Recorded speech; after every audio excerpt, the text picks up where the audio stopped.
wabarakatuh. Waalaikumsalam warahmatullahi wabarakatuh. Alhamdulillahirabbil alamin. Wassalatu wassalamu ala asyrafil anbiya'i wal mursalin wa ala alihi wa ashabihi wa man tabi'ahu bi ihsanin ila yaumiddin. Amma ba'd. Alhamdulillah, segala puji bagi Allah yang telah memberikan segala kenikmatannya kepada kita hingga saat ini. Allah masih memberikan kesempatan bagi kita untuk hidup di dunia ini. Semoga kita isi dengan beribadah dan kebajikan-kebajikan, dan kita istiqomah dalam berislam. Amin ya rabbal alamin. Shalawat dan salam mari kita aturkan kepada tauladan kita Nabi Muhammad sallallahu alaihi wasallam, keluarganya, sahabat-sahabatnya, dan para pengikut-pengikutnya hingga akhir zaman, yang mengantarkan umat manusia ini menjadi umat yang beradab, menjadi umat yang mengenal Tuhannya dan mengenal sesama kita, karena perjuangan para nabi dan para sahabatnya tersebut. Para jamaah yang dirahmati oleh Allah Subhanahu wa taala, kita melanjutkan pembahasan kita dalam kajian keilmuan mengenai Al-Qur'anul Karim. Dan semoga kita termasuk orang yang berkumpul dan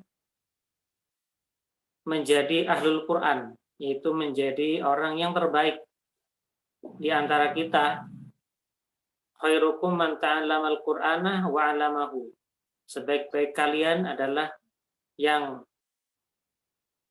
mempelajari Al-Quran dan mengajarkannya. Jadi semoga kita selalu untuk bermajelis dalam rangka mendekatkan diri kepada Allah Subhanahu wa taala. Pada pertemuan yang lalu, para jamaah sekalian, kita mengetahui bahwasanya awal mula ilmu Al-Quran itu atau ilmu agama Islam pada mulanya tidak tertulis dalam sebuah buku-buku atau kitab-kitab. Akan tetapi ilmu Al-Quran atau ilmu agama Islam secara umum disampaikan dari Nabi Muhammad melalui sahabatnya. Kemudian para sahabat itu menghafalnya. Kemudian disampaikan ke sahabat yang lainnya, disampaikan ke orang-orang sekitarnya dengan cara lisan, dengan cara langsung berbicara apa yang dihafalnya, begitu. Melalui hadis Nabi, melalui ucapan sahabat yang maknanya adalah dari Nabi, maksudnya menerjemahkan maksud Nabi seperti ini, gitu ya. Begitu juga dengan ilmu Al-Quran tersebut, dari tafsirnya, dari segala hal yang menyangkut Al-Quran itu hanya diucapkan, didengarkan begitu saja ketika zamannya sahabat. Sebagian ditulisnya bukan dalam bentuk buku, akan tetapi dalam bentuk tulisan-tulisan di berbagai media seperti batu, kemudian seperti pelepah-pelepah, kulit-kulit gitu ya. Pada masa itu ilmu dihafal, dijaga di dalam hati dan pikiran mereka. Berbeda dengan zaman kita sekarang barangkali Pak ya. Sekarang barangkali tertulis dalam buku-buku, tetapi ternyata tidak dimasukkan dalam hati, tidak dimasukkan di dalam jiwa kita. Ilmu menyebar luas sebetulnya. Ada buku, ada media massa, ada handphone ya, di situ ada aplikasi-aplikasi penunjang pembelajaran, buku-buku perpustakaan banyak, tetapi tidak masuk dalam otak, tidak masuk dalam hati, tidak masuk di dalam jiwa kita. Banyak sekolah, banyak macam-macam, tetapi begitu saja. Karena memang jauhnya kita dengan masa dahulu kala. Kalau masa dahulu kala yang didahulukan adalah Allah Subhanahu wa taala mendahulukan akhirat, Pak. Kalau sekarang barangkali yang didahulukan adalah duniawinya, sehingga hasilnya adalah yang didapat duniawinya. Baik. Nah, kemudian kita masuk ke bagaimana ilmu agama Islam itu ya mulai dibukukan, atau yang terkhusus adalah ilmu mengenai Al-Quran. Karena pada intinya Bapak sekalian itu ilmu Al-Quran itu mencakup seluruhnya sebetulnya. Ilmu Islam itu pada awalnya adalah bermuara pada Al-Quran dan hadis, ucapan Nabi, ya, petuah Nabi, entah itu dari dari Al-Quran, dari wahyu Allah, atau sabda Nabi sendiri. Nabi mengatur seperti ini, ya, yang memang itu sabda Nabi, ya, atau hadis Nabi. Hadis Nabi pun itu bukan dari Nabi Muhammad sendiri, kata-katanya dari Muhammad, tetapi atas bimbingan Allah Subhanahu wa taala sebetulnya. Hadis itu. Intinya apa yang dari Nabi, entah itu Al-Qur'an, ucapannya Nabi atau hadis Nabi, itu semuanya adalah atas bimbingan Allah Subhanahu wa taala.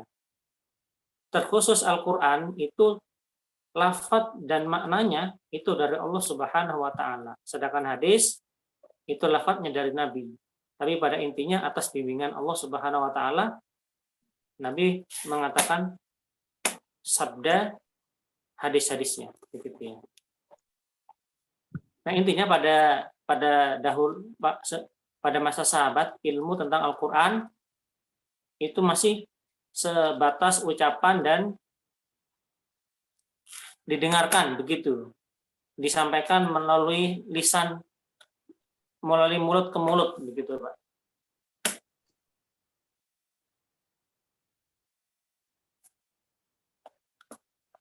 Nah, kita langsung membaca.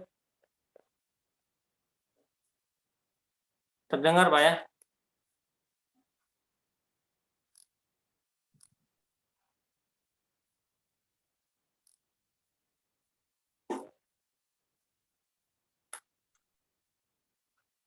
Masih terdengar, Bapak sekalian?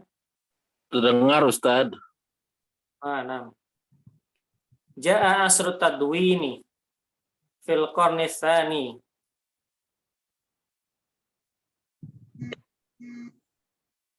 Apakah di situ ada suara-suara mendengung, Pak ya?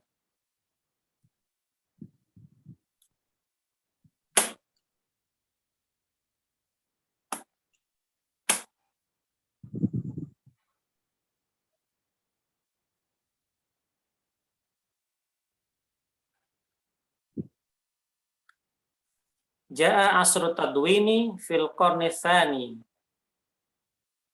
Kemudian datang zamannya pembukuan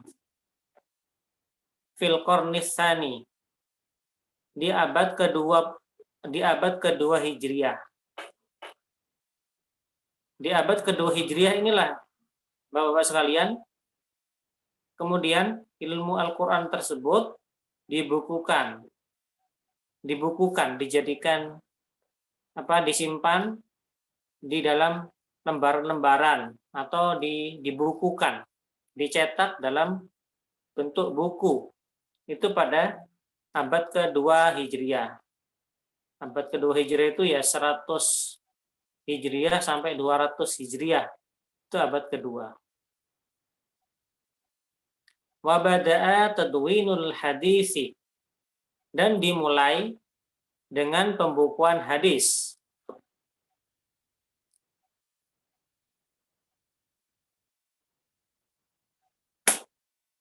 Bentar, di sini ada suara.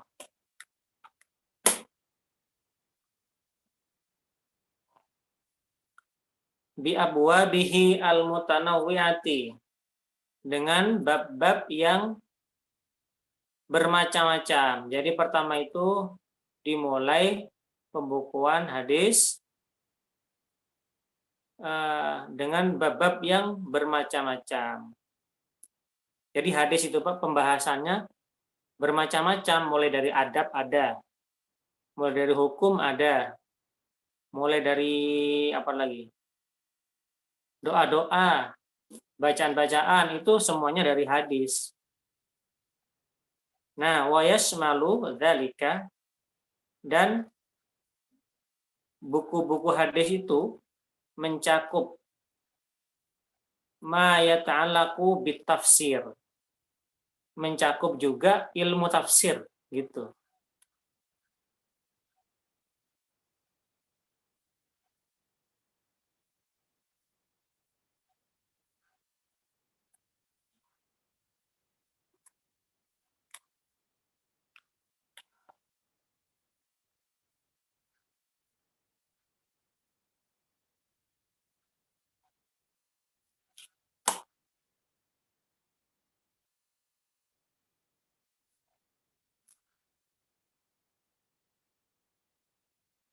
Kemudian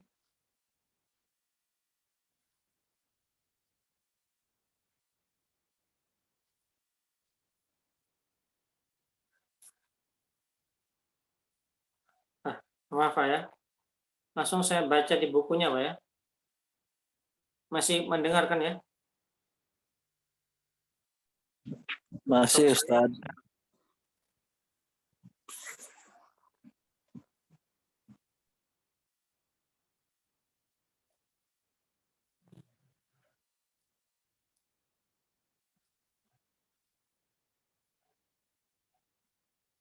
Sampai mana tadi Pak? Mohon maaf, laptop saya agak error ini. Jadi Bitafsir Ustaz. iya ya.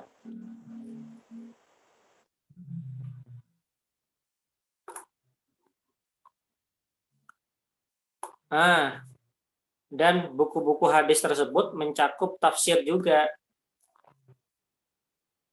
Wa jama'a ba'dul ulama. Ya, di bukunya ada Pak ya. Dan sebagian ulama itu mengumpulkan, wa jama'a mengumpulkan, ba'dul ulama sebagian ulama, maruya min tafsirin lil Qur'ani al-Karimi, mengumpulkan beberapa riwayat, beberapa hadis mengenai tafsir Al-Quran dari Nabi, dari Rasulullah SAW, au anis sahabah, atau dari sahabat, au anit tabi'in, atau dari tabi'in. Jadi pada mulanya penulisan ilmu tentang Islam, terutama mengenai Al-Quran dan hadis, itu dimulai dari abad ke-2 Hijriah. Baru tuh ada penulisan-penulisan. Jadi ilmu itu ditulis, hadisnya ditulis, Al-Quran ditulis. Tuh ya.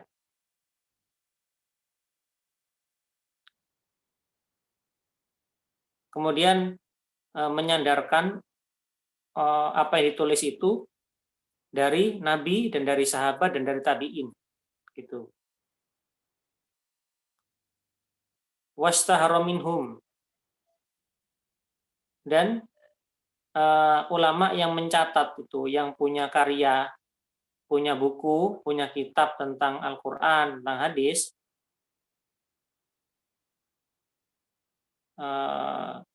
terutama tentang tafsir di sini ya. Tafsir Al-Quran itu Yazid bin Harun As-Sulami. Jadi Yazid bin Harun As-Sulami yang meninggal di tahun 117 Hijriah itu Pak, itu menulis tentang tafsir. Wa Syu'bah bin Al-Hajjaj, Syu'bah bin Al-Hajjaj, ini nama-nama para mufasir yang sudah menulis tafsirnya itu berdasarkan riwayat hadis-hadis. Mawaqi' bin Al-Jarrah, itu namanya Waqi' bin Al-Jarrah. Kemudian As-Sufyan bin Uyainah. Kemudian Abdul Razak ibn Humam. Itu nama-nama yang ahli tafsir di awal-awal setelah zamannya sahabat. Yang terkenal adalah mereka itu. Wa haula jami'an kanu min a'immatil hadis. Dan mereka ini juga ahli hadis. Jadi selain ahli Al-Qur'an juga ahli hadis. Mereka ini disebut ahli hadis itu karena hafal hadis dari Nabi. Misalkan hadis tentang innamal a'malu binniyat. Sesungguhnya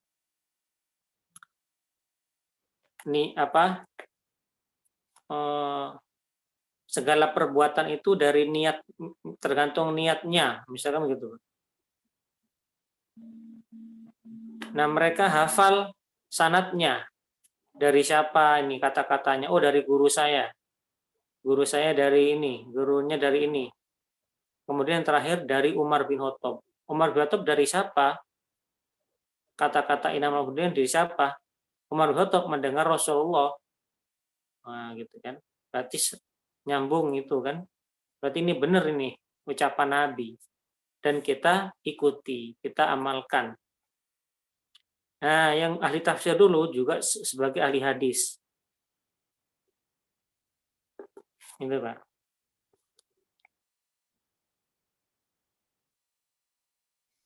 Kemudian mana tadi? Fakana jam'uhum litafsiri jam'an libabin min abwabih. Dan mereka ini yang menulis buku-buku tafsir itu mengumpulkan semua pembahasan ilmu Al-Qur'an. Jadi ada ilmu Al-Qur'an gitu kan. Jadi beda antara tafsir sama ilmu Al-Qur'an. Kalau tafsir kita mendapati ada tafsir Ibnu Katsir, tafsir Departemen Agama itu ada. Departemen Agama punya tafsir Depak gitu ya. Tafsir lain-lain itu berbeda dengan ulumul Quran. Kalau ulumul Quran itu pembahasan tentang kaidah ilmu Al-Quran gitu ya. Kaidah mempelajari tafsirnya. Nah, biasanya di tafsir itu sebelumnya itu ada pendahuluan tentang ilmu Al-Quran. Jadi sesuatu yang berbeda. Nah, dulu menuliskannya itu tidak hanya tafsir, tapi ilmu Al-Quran dijadikan satu buku. Gitu.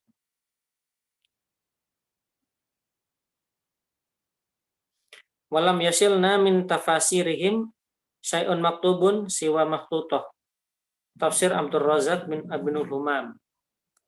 Nah, buku-buku mereka ini, Pak. Buku-buku awal tentang tafsir itu tidak ditemukan sampai saat ini. Tidak ditemukan. Kecuali beberapa karya tafsirnya Abdul Razak bin Humam. Nah, ini yang masih ada. Ada buktinya gitu kan. Di perpustakaan. Sedangkan yang lainnya itu tidak ada. Tapi mengapa ditulis di sini? Karena murid-muridnya itu mengatakan dulu pernah menulis guru saya seperti ini, cuman hilang sekarang. Bukunya itu tidak dikopi, tidak diberikan muridnya atau bagaimana?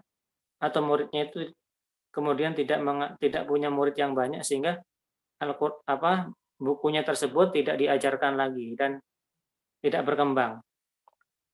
Sebagaimana mazhab dalam Islam, mazhab fikih itu, mazhab fikih itu kan tidak hanya 4 mazhab. Ada lagi mazhab al-Zahiri, mazhab Zahiriyah, 5 sudah. Ada lagi mazhab yang lain, banyak mazhab sebetulnya. Tapi yang punya murid yang kemudian diajarkan oleh muridnya turun-temurun itu 4 mazhab tersebut. Yang pertama itu muncul mazhab Abu Hanifah atau mazhab Hanafi. Yang kedua muncul mazhab Imam Malik, mazhab Maliki. Yang ketiga muncul mazhab Muhammad bin Idris Asy-Syafi'i, mazhab Asy-Syafi'i. Kemudian yang keempat muncul mazhab Ahmad bin Hambal atau mazhab Hambali.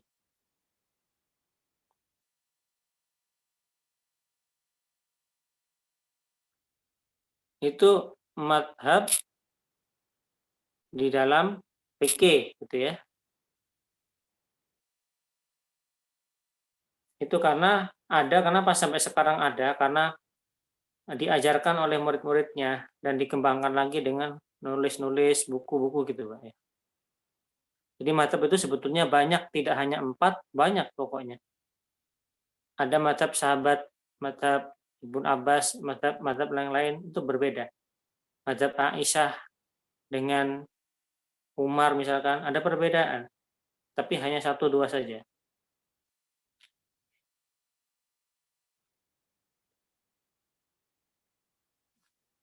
Kita lanjut Pak.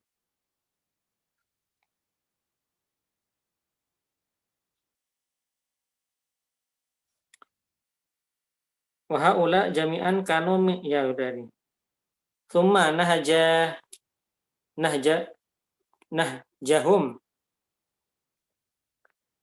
ba'da dzalika jama'atun min ulama wada'u tafsirul mutakammilan al-Qur'ani. Nah, kemudian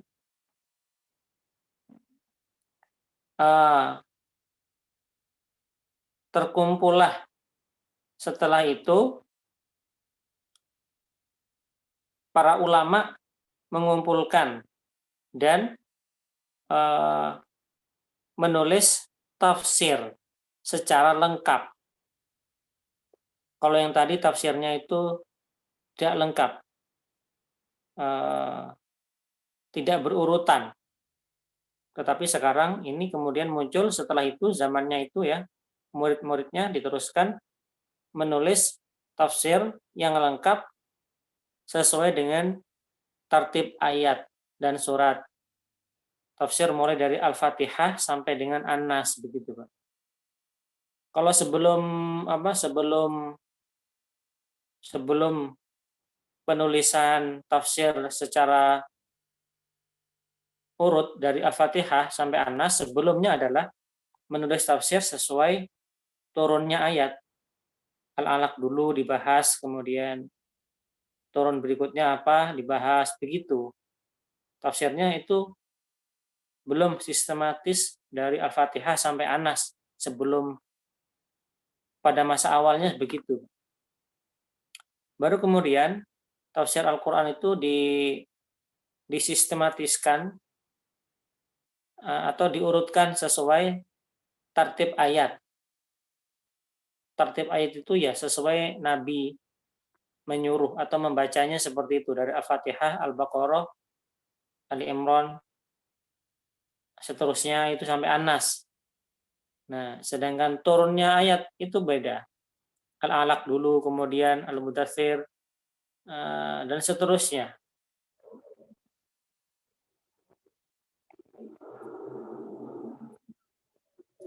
Nah, siapa ulama yang mengumpulkan kitab tafsir secara lengkap dari surat Al-Fatihah sampai An-Nas? Wastahara minhum Ibnu Jarir At-Tabari atau tafsir Tabari gitu. Itu tafsir Tabari, buku tafsir yang paling lama yang mengawali penulisan tafsir secara berurutan dari Al-Fatihah sampai An-Nas. Begitu, Pak ya. Imam At-Tabari itu terkenal, itu bukunya ada banyak, terjemahannya juga ada, tafsir Tabari. Nah, Imam Tabari meninggal di tahun 310 Hijriah. Jadi abad ke-3. Wa hakadha bada tafsir awalan bin naqli an tariqit talaqqi war riwayah. Nah, ilmu tafsir itu yang isinya adalah aturan-aturan agama tentang agama itu ya. Itu ilmunya itu seperti itu, yaitu dari mulut ke mulut. Kemudian dituliskan berdasarkan riwayat atau hadis Nabi. Tidak yang lain, tidak mikir sendiri. Oh, ini maknanya ini enggak, tapi harus mencari hadisnya dulu. Ini hadisnya, oh seperti ini. Misalkan kata Hakim. Siapa Hakim ini? Hakim kata Ibrahim. Nah, ini dicari Hakim ini siapa? Oh, ternyata ulama di daerah sini, orang soleh, orang baik, orang jujur. Dia dikasih kabar dari gurunya. Dicari gurunya nih, Pak. Oh, gurunya nih baik, soleh, ulama bener gitu ya. Oh, berarti hadisnya ini sahih. Nah, itu saja yang ditulis mengenai tafsir Al-Quran itu berdasarkan hadis, berdasarkan dalil. Gitu. Nah, itu kemudian dituliskan.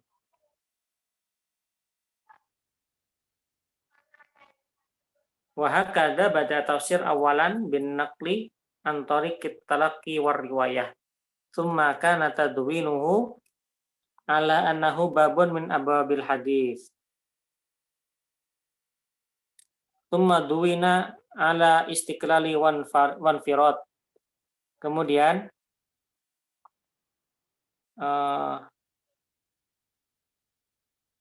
tafsir Al-Quran tersebut dituliskan dan juga masuk dalam pembahasan hadis. Hadis itu membahas tafsir juga, gitu ya. Summa duwina, kemudian tafsir itu ditulis secara istiqlal. Istiqlal itu merdeka atau mandiri. Barulah kemudian ditulis secara mandiri. Menjadi kitab tafsir tersendiri, tidak campur dengan kitab hadis. Watata ba'at tafsir bil ma'thur. Summa tafsir bil ra'yi. Kemudian muncul tafsir bil ma'thur dan tafsir bil ra'yi. Ada tafsir itu ada dua cara metodenya. Ada cara dengan hadis, dengan riwayat. Yang kedua dengan akal pikiran. Gitu Pak ya. Ketemu Pak ya itu?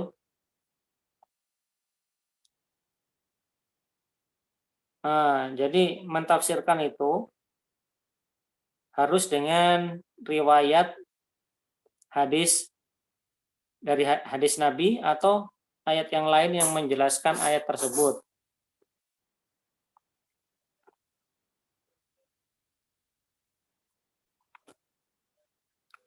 Atau dengan mikir sendiri, boleh Pak.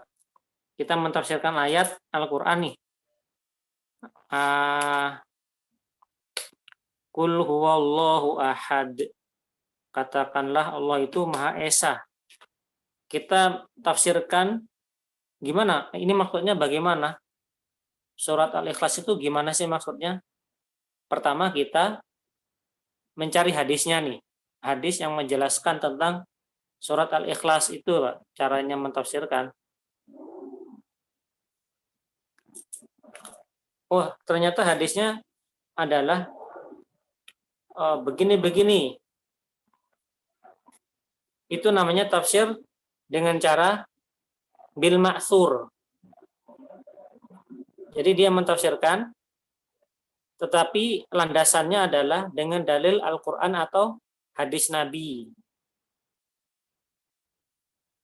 Jadi begitu aja. Kemudian disebutkan hadis berikutnya. Oh, kata Ibnu Umar ini dari Rasulullah SAW bahwasanya Qul huwallahu ahad itu adalah asbabun nuzulnya ada orang musyrik bertanya, "Ya Muhammad, apa yang engkau sembah? Sedangkan kami menyembah patung, menyembah Lata wal Uzza jelas. Engkau menyembah sesuatu yang enggak jelas.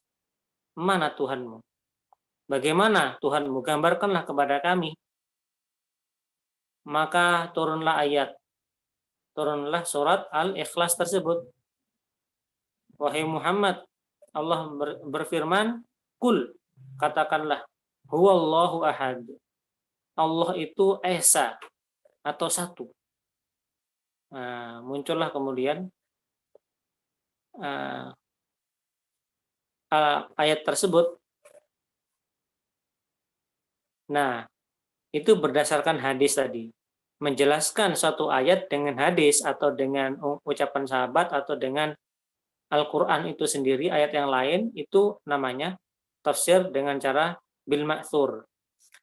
Metode mentafsirkan ayat Al-Quran. Metode kedua, yaitu dengan mikir sendiri. Gitu. Mikir sendiri dengan logika. Tentunya, ini tidak boleh sembarang orang. Ada syaratnya. Pertama, dia mengerti bahasa Arab. Boleh kita mentafsirkan dengan akal pikiran kita tanpa hadis, tanpa Al-Quran. Kemudian kita faham kaidah tafsir, kita faham usul fikih, kita faham kaidah bahasa, kita faham lain sebagainya. Karena satu kata itu mengandung makna yang banyak. Ada yang kalau kita tahu, kita mahir di situ, kita boleh mentafsirkan dengan akal kita. Tapi kalau kita nggak tahu, ya kita mengikuti ulama saja. Nah, kalau misalkan tentang apa ya? Tentang makna Al-Anfal gitu ya. Al-Anfal adalah harta rampasan perang. Nah, tidak ada hadis yang mengatakan Al-Anfal harta rampasan perang, nggak ada. Yang ada adalah menceritakan kisahnya begini-begini tentang perang Badar. Berarti mencari arti Al-Anfal secara bahasa itu pakai pikiran seseorang. Tidak memakai dalil-dalil hadis, tapi memakai pikiran. Maka biasanya kalau tafsir birroi itu membahas dengan bahasa. Ini apa sih artinya secara bahasa? Oh, seperti ini. Seperti ini. Kemudian nanti disimpulkan, oh begini, begini, begini. Nah, ada yang tafsir seperti itu. Contoh tafsir yang menggunakan akal ya, tafsir birroi, itu tafsir Jalalain misalkan. Tafsir yang tafsir birriwayah atau bil ma'thur, itu contohnya tafsir Ibnu Katsir. Kalau kita buka tafsir Ibnu Katsir, kita akan mendapati hadis-hadis semua. Jadi ayat ini dijelaskan bawahnya itu hadis semua Pak yang disebutkan. Kalau Jalalain tidak, tafsir Jalalain itu ada makna bahasanya, ada ilmu nahunya, ada lain sebagainya yang tidak berdasarkan hadis, tapi berdasarkan keilmuan, kepakaran seseorang ulama mengenai ilmu agama Islam. Jadi tidak sembarang orang, walaupun bisa menggunakan akalnya, tapi orang yang betul-betul paham mengenai ilmu Al-Quran.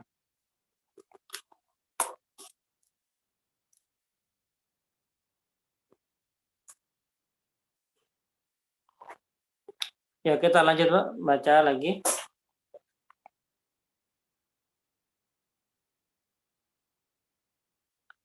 Bisa ya Ustaz ya?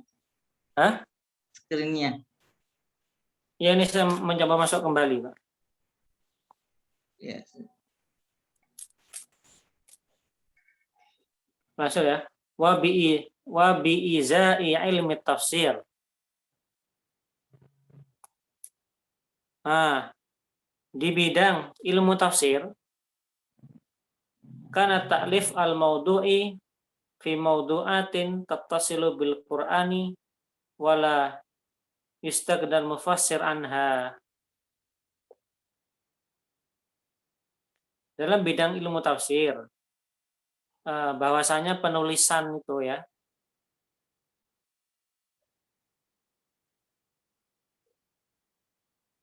itu mana tadi? Sebentar.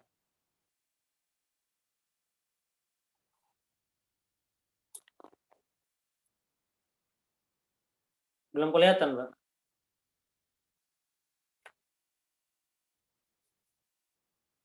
Belum start. Baik.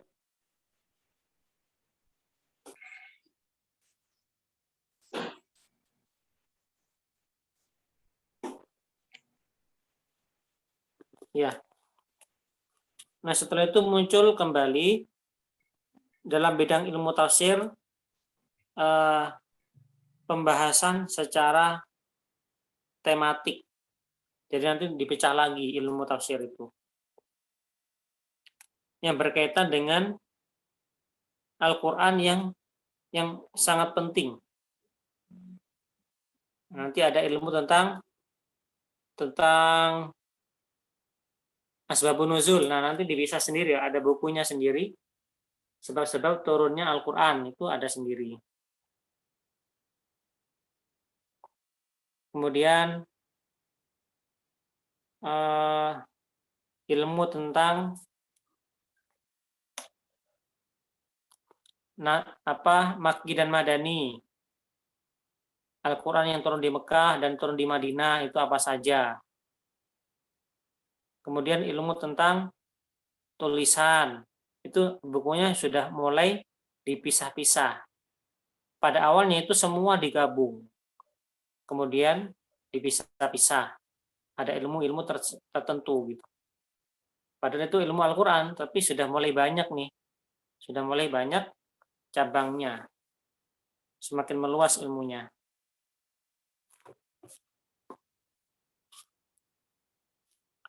Fa'alafa Ali bin Madini Syekhul Bukhari. Kemudian, ini Pak di halaman 8 yang paling bawah, alania kedua dari bawah. Fa'alafa Aliyun Ibnu al-Madini Syekhul Bukhari. Gurunya Imam Bukhari ini. Jadi gurunya Imam Bukhari menulis buku.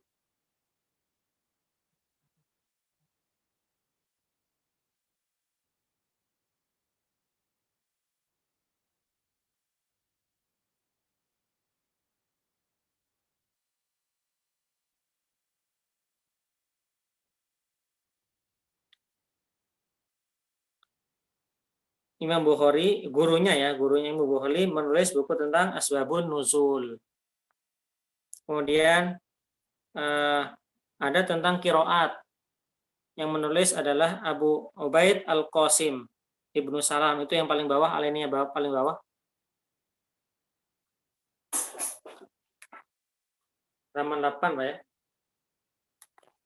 Nah, jadi menulis ilmu nasih wal mansuh. Apa itu nasih wal mansuh? Ilmu tentang penghapusan satu ayat. Jadi kadangkala ayat terhapus oleh ayat yang lain. Jadi di ayat ini mengatakan begini, nanti di ayat lain ternyata ada ayat yang bertentangan. Bagaimana itu, Pak? Dicari apakah ini dihapus apa tidak gitu ya. Ternyata hadisnya ada. Ternyata ayat ini menghapus ayat sebelumnya gitu.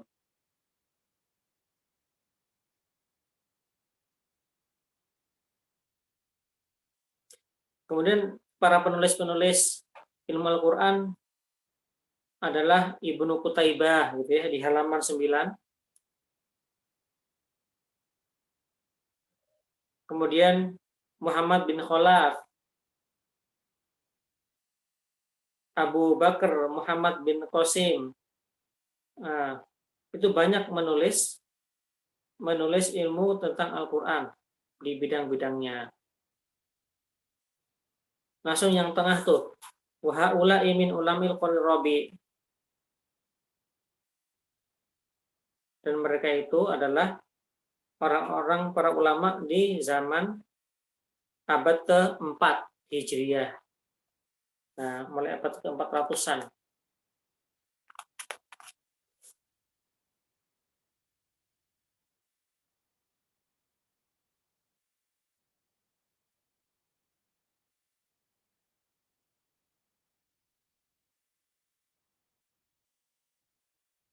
Coba saya dijadikan admin, Pak.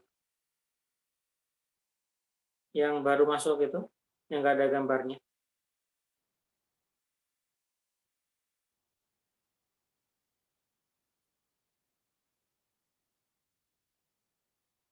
Udah, Pak?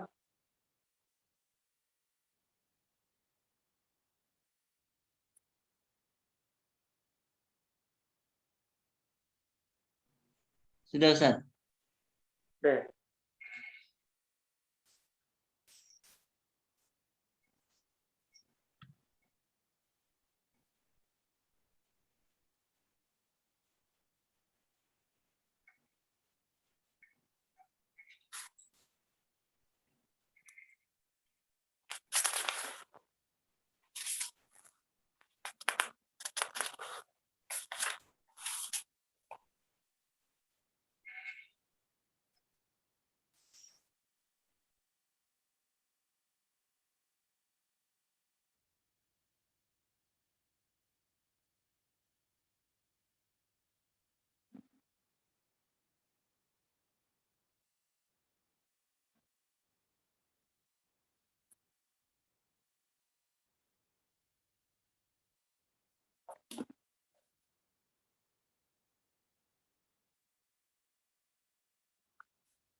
Fa'alafa Abu Bakar al-Baqillani ini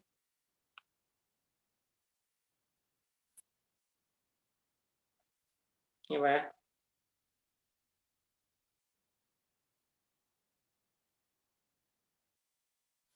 Summa tattab wa talif ba'da dzalika. Setelah itu mulai banyak yang menuliskan ilmu tentang Al-Qur'an di abad ke-4 Hijriah.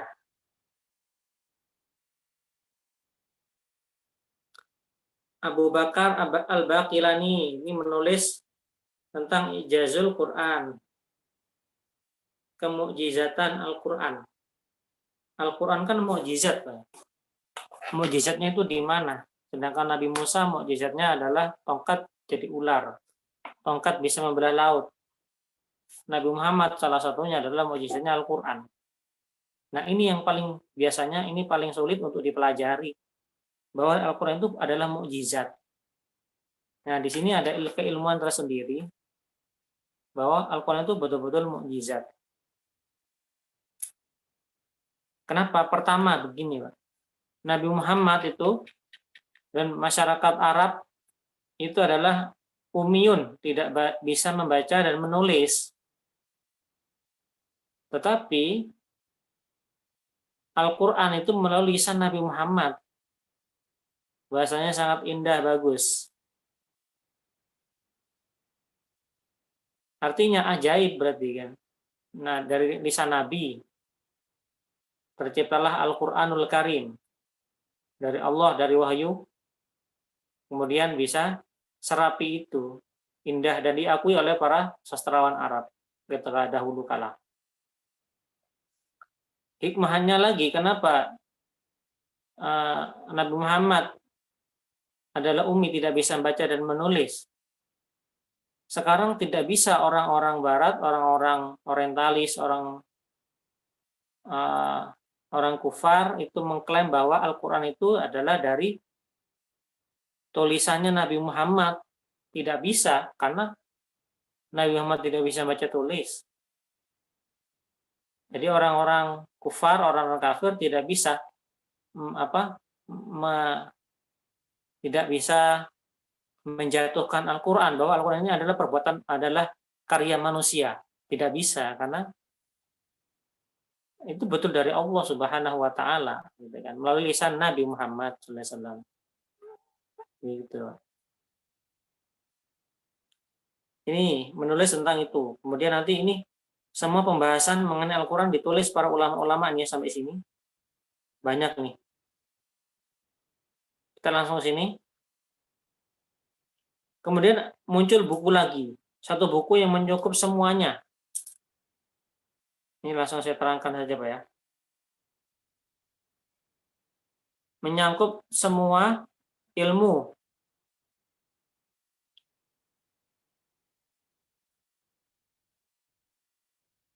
Nah ini.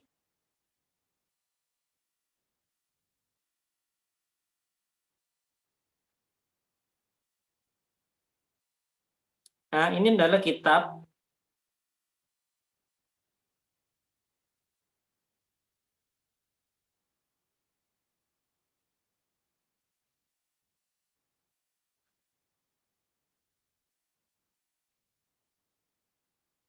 Nah ini kitab yang menjadi rujukan utama yang membahas semuanya. Jumlahnya adalah 30 jilid. Ini 30 ini. Jadi bukunya itu ada 30 jilid, Pak. Ini kitab yang lengkap tentang Al-Quran. Nah, mulai ditulis sampai 30 jilid. Bayangin, gitu kan. Dari situlah kemudian ilmu berkembang, ilmu Al-Quran itu diajarkan sampai sekarang ini. Nah, gitu ya.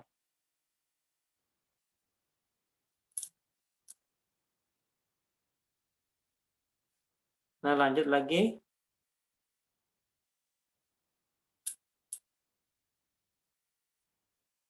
Halaman 10.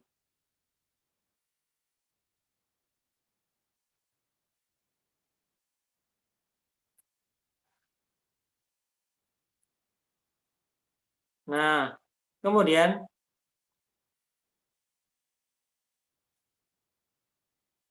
ini ada lagi Pak di sini ya. Tadi itu kitab-kitab semua ya. Kitab rujukan. Kemudian muncul lagi kitab yang masyhur. Namanya sama, Pak. Namanya sama. Al-Burhan fi Ulumul Quran. Ini kitab juga menjadi rujukan orang-orang mufasir atau guru-guru Al-Quran atau mubalik, ustadz, kiai itu pasti mereka membuka-buka buku ini. Nah, kemudian sampai berikutnya ada kitab lagi. Ini kitab ya, sudah mulai banyak kitab kan. Padahal pada awalnya itu tidak dituliskan ilmu Al-Quran itu. Hanya disampaikan melalui lisan mulut ke mulut. Dan dihafal, itu langsung dipahami. Nah, ini kan sudah jauh nih, 900 Hijriah. Jadi mulai abad ke-200 Hijriah sampai 900 itu menulis terus. Sampai ini kitab-kitab yang terkenal yang punya banyak muridnya mengajarkan buku tersebut. Al-Itqan fi Ulumil Quran. Ini rujukan para ustadz, para kiai, para penceramah. Itu buku ini pasti.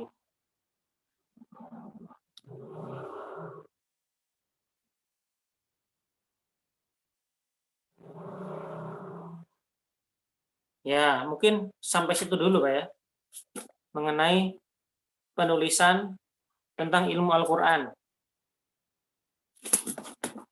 Bahwasanya ilmu Al-Quran itu ditulis pada saat dimulai pada abad kedua sampai kemudian sampai saat ini gitu ya. Sampai saat ini dituliskan. Cuma ada kitab-kitab yang masyhur, kitab-kitab yang terkenal yang memang ulamanya punya murid, kemudian muridnya mengajarkan bukunya begitu, sehingga menjadi sampai saat ini masih ada. Dikisahkan tadi bahwa ada pertamanya itu dituliskan dalam bentuk hadis-hadis saja tentang tafsir. Kemudian penjelasannya tidak rutut dari Al-Fatihah sampai An-Nas, tapi tidak rutut pokoknya ya, tidak dari Al-Fatihah sampai An-Nas. Kemudian tafsir muncul dari Al-Fatihah sampai An-Nas. Kemudian muncul kitab yang besar, yang banyak ya, berjumlah 30 jilid dan sebagainya. Sampai kemudian kitab-kitab pada zaman tersebut. Nah, insya Allah minggu depan kita masuk kepada pembahasan ini, Pak ya. Itu pembahasan kitab kita aja tadi. Nanti kita mempelajari langsung Quran. Bab kedua. Insya Allah minggu depan kita membahas ini, masuk ke pembahasan Al-Quran. Nanti kemudian membahas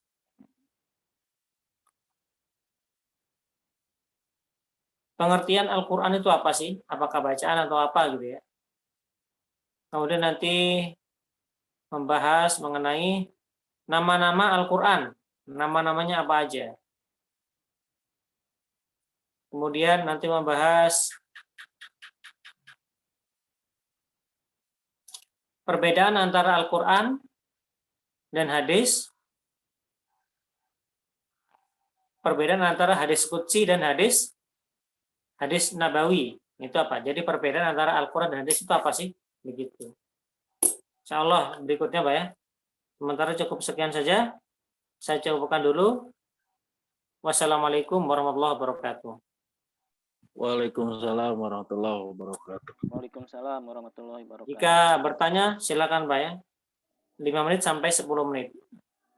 Insya Allah. Mudah-mudahan majelis kita dinaungi oleh Allah Subhanahu wa Ta'ala. Amin.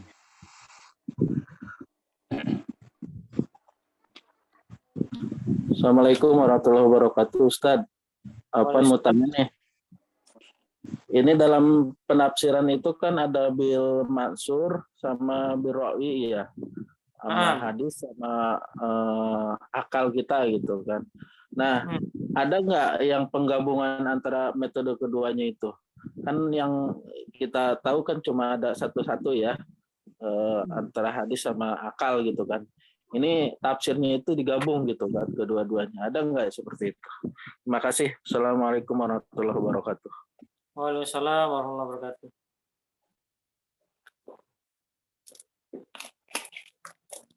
Metode dalam mentafsirkan itu ada dua. Dengan cara mencari hadis, kemudian hadis tersebut menjelaskan suatu ayat. Kemudian atau mencari ayat lain yang menjelaskan ayat tersebut. Itu metode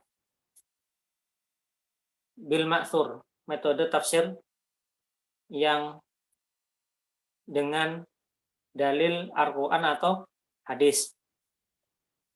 Kalau yang kedua, metode dengan birro'yi, dengan pemikiran seorang mufasir. Tentunya orang yang ahli di bidang agama, di bidang keilmuan Al-Quran. Menggunakan akalnya berpikir, walaupun tetap membuka hadis atau Al-Quran, tetapi nanti kesimpulannya dari beliau sendiri. Oh ternyata ini hadisnya ini dipikir-pikir, oh hadisnya dhaif, maka tidak seperti ini, hukumnya seperti ini, gitu. Nah, apakah ada yang menggabungkan semuanya? Ada, banyak. Salah satu kitabnya adalah Fathul Qadir, Imam Asy-Syaukani. Untuk kitab yang menggabungkan antara tafsir bil ma'thur dan bil ra'yi. Tafsir dengan menggunakan hadis atau Al-Quran, dan juga menggunakan pemikirannya seorang mufasir sendiri. Ada. Dan di salah satu contohnya adalah kitab Fathul Qadir, kitab tafsir Fathul Qadir Imam Asy-Syaukani itu mengumpulkan semuanya metode ini. Jadi biar enak gitu ya. Biar ada semua, biar lengkap. Pertama, beliau menulis ini dengan cara birra'yi dulu. Diterangkan dengan kepakaran ilmunya, keilmuannya. Kalau orang biasanya lebih menyukai masalah pembersihan hati, biasanya diselipkan tentang tentang kebersihan jiwa. Contohnya tafsir Buya Hamka punya tafsir Al-Azhar. Buya Hamka itu tafsir birra'yi. Itu kalau birra'yi itu lebih identik dengan kecondongan mufasir. Buya Hamka itu condong kepada pembersihan hati, kepada pembersihan jiwa. Maka kalau kita baca tafsir Buya Hamka itu lebih ke situ arahnya. Ada juga tafsir yang intelektual, misalkan seorang dokter atau seorang ilmuwan fisika, maka nanti dikaitkan dengan fenomena alam gitu. Kalau tafsir digabungkan, ya contohnya Fathul Qadir tadi, beliau awalnya mentafsirkan secara pendapatnya, kemudian setelah itu baru menyebutkan hadis-hadis mengenai ayat yang dibahas. Jadi ada dua, begitu Pak. Jadi itu sebetulnya istilah sekarang gitu ya, dibagi-bagi seperti itu untuk membedakan, oh ini dari pemikiran mufasir sendiri, ini dari mengambil dari hadis dan Al-Quran. Tinggal pilih mana yang kuat, yang patut kita ikuti gitu. Biasanya tafsir tidak beda jauh sih.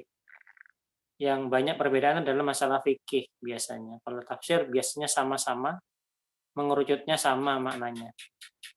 Begitu. Oh iya Ustadz, itu biasanya hadisnya itu yang dipakai kalau tafsir, hadis sahih semua apa yang Hasan juga dipakai gitu? Oh, tafsir. Nah, tafsirnya kalau tafsir ulama dahulu tidak dituliskan ini hadis dhaif apa sahih. Tetap saja harus diteliti dulu oleh pakar. Tapi biasanya itu hadisnya sahih ya. Karena itu ulama terdahulu. Contohnya tafsir At-Tabari itu menjadi rujukan para ulama setelahnya. Kerujukan para ulama-ulama ahli hadis. Dan beliau adalah ahli hadis gitu ya. Dan itu kuat hadis-hadisnya. Contohnya tafsir Ibnu Katsir ya. Sebagian mungkin ada yang menilai dhaif, ada yang menilai sahih. Tapi menurut Ibnu Katsir itu sahih gitu ya. Tetap ada perbedaan pendapat mengenai hadis. Hadis ini menurut Ibnu Katsir sahih. Bisa jadi menurut ulama yang lain ini bukan sahih tapi dhaif gitu. Tapi tidak setiap dhaif itu tidak boleh diamalkan. Tetapi kalau menyangkut akidah, menyangkut hukum, maka tidak boleh diamalkan. Tapi kalau menyangkut amal kebaikan, misalkan pahala orang sedekah itu berlipat ganda. Satu mengatakan bukan berlipat ganda tapi banyak. Hadisnya dhaif, tapi ya nggak apa-apa kan amal. Intinya ada pahala gitu kan. Biar semangat. Itu boleh dipakai seperti itu. Jadi ada dalam tafsir itu yang lebih kuat adalah tafsir yang dahulu. tafsir sebelum Imam Bukhari kalau bisa. Sebelum Imam Muslim ada, itu kalau ada kitab seperti itu yang kita jadikan rujukan. Tafsir apa? Atau Bari itu yang menjadi rujukan kuat. Para mufassir sekarang rujukannya ke situ. Sedangkan tafsir zaman sekarang itu perlu dikaji lagi. Tetapi biasanya para mufassir itu ketika tidak mengerti sesuatu ya tetap menukil saja. Menukil pendapat mufassir gurunya. Mufassir seperti Ibnu Katsir, seperti Imam Tabari tetap akan merujuk ke situ. Jadi seorang ulama yang menjadi ahli tafsir, misalkan tafsir Al-Misbah, Quraisy Shihab, itu mentafsirkan, kalau bisa berijtihad dengan sendirinya, berijtihad. Kalau tidak bisa, menukil dari yang lain. Tetap seperti itu. Tetapi kalau yang sekarang, patut kita teliti, karena jauhnya umat sekarang dengan para sahabat, dengan tabi'in. Jauhnya itu yang membuat keakuratan tafsir itu kurang gitu. Tapi kalau kita merujuknya ke tafsir yang dahulu, itu insya Allah kuat. Hadis-hadisnya sahih begitu ya. Begitu Pak. Jadi kita kalau minimal punya tafsir Ibnu Katsir itu disepakati itu Pak, apa bagus gitu. Ya, baik Ustadz, syukron. Ya, ada lagi Bapak sekalian?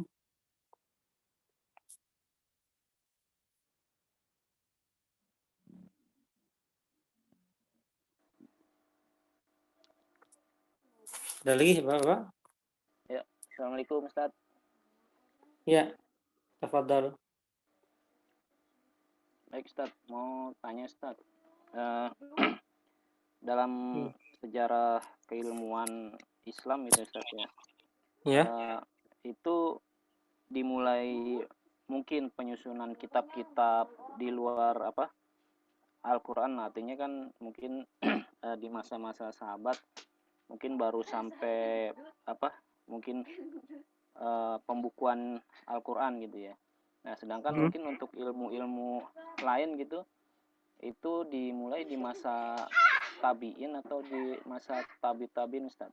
Terus yang pertama itu para ulama itu menyusun kitab apa Ustaz? Apa mulai dari tafsir, apa dari hadis gitu. Nah itu yang pertama. Yang kedua adalah mungkin buat kita nih yang mungkin masih awam tentang ilmu tafsir itu yang paling mudah untuk dicerna itu tafsir, memang yang tafsir dari ulama-ulama salaf atau ulama-ulama khalaf gitu Ustaz. Karena sekarang itu kan ada tafsir kata per kata gitu kan. Gitu. Nah, itu buat kita yang mungkin masih pemula atau masih awam lah gitu ya. Itu baiknya seperti apa dalam mempelajari ilmu tafsir itu Ustaz? Iya. Ustaz. Yang pertama itu mengenai keilmuan mulai kapan gitu ya dituliskan. Terutama selain Al-Quran, selain tafsir gitu ya, ilmu-ilmu yang lain. Tentunya mulai dibukukan itu pada masa tabi'in. Kita tahu Imam Malik itu menulis punya kitab ya, Al-Muwatta. Itu adalah kitab hadis. Ya, kitab hadis mulai dituliskan. Kemudian isinya pun juga bermacam-macam di situ. Bahkan itu Muwatta itu sebelum ada kitab Bukhari dan Muslim. Imam Syafi'i saja belajar membaca kitab Al-Muwatta dan hafal Imam Syafi'i itu. Ketika itu Imam Syafi'i masih kecil. Imam Malik menjadi ulama besar di Madinah. buku itu sudah ada. Itu kitab hadis. Jadi kitab hadis dulu yang ditulis. Yang pertama adalah Al-Qur'an. Pada zamannya sahabat. Mulai zamannya Abu Bakar, diusulkan oleh Umar bin Khattab, kemudian disimpan di Hafsah, kemudian dikembangkan menjadi beberapa mushaf Al-Qur'an oleh Utsman bin Affan, kemudian distempel menjadi Rasam Utsmani. Ya, kemudian muncullah hadis-hadis, mulai dikumpulkan secara apa ya, tebal gitu. Ya, mulai itu pada masa tabi'in. Kalau hadis itu sudah dihafal oleh para sahabat. Kemudian murid-muridnya sahabat menuliskan hadis, beberapa saja yang dihafal. Tidak banyak. Murid yang lain menghafal, ditulis yang sesuai hafalannya. Nah, pada masa Imam Malik baru dituliskan hadis.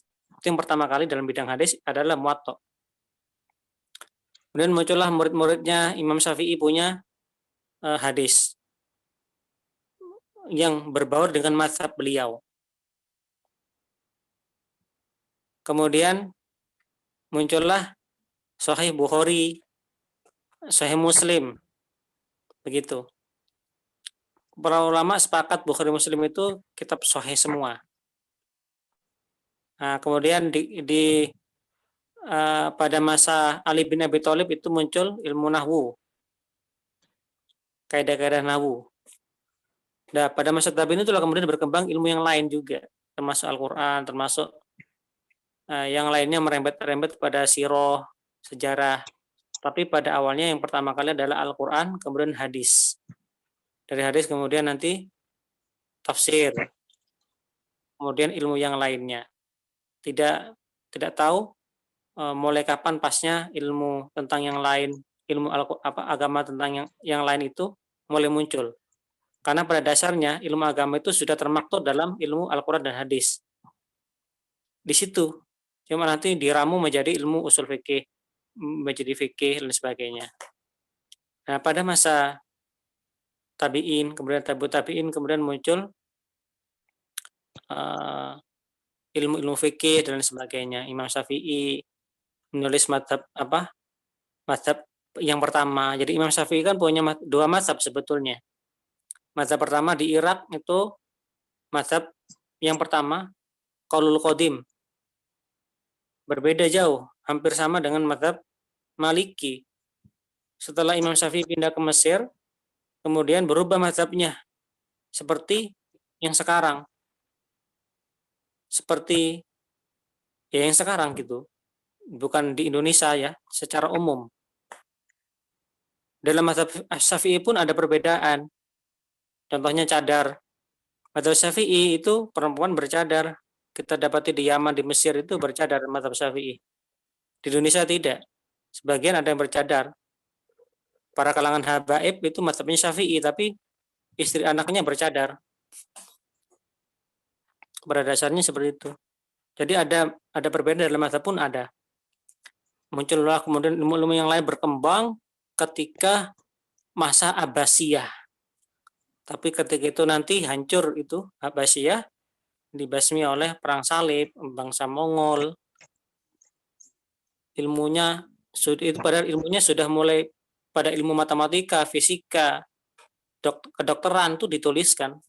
Padahal kemudian hilang semua, dihancurkan oleh peperangan dan juga kelemahan dari umat, dari pejabat-pejabat Abbasiyah yang sudah mulai gila harta, gila duniawi. Begitu barangkali. Semoga bermanfaat. Apalagi tadi?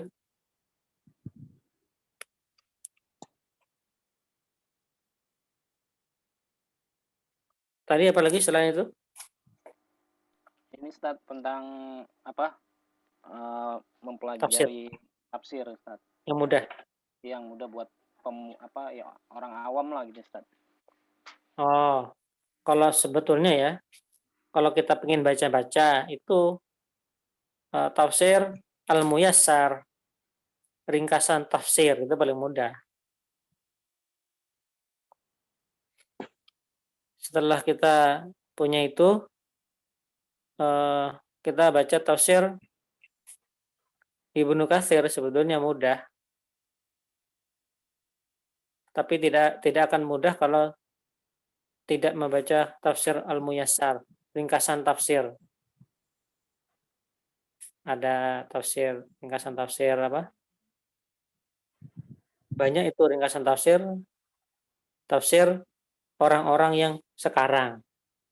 Itu saja kalau pemula, kita lebih baiknya membaca karya-karya orang sekarang yang tipis-tipis, yang ringkasan tafsir. Ada banyak ringkasan tafsir Ibnu Katsir, ada. Ya, ringkasan tafsir Ibnu Katsir aja coba antum cari.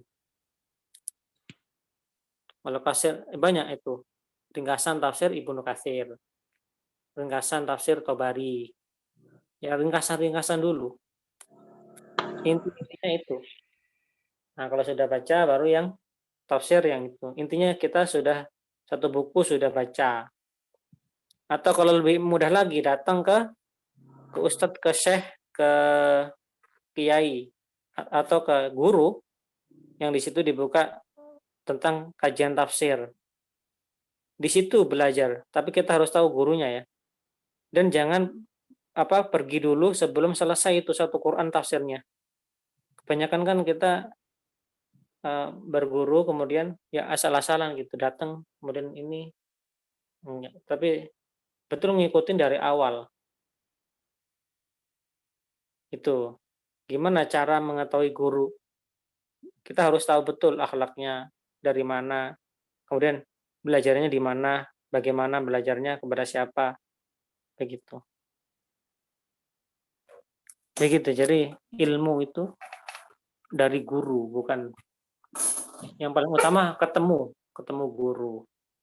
Bukan buku bisa, tapi buku itu untuk perantara. Begitu. Apalagi sosial media ya.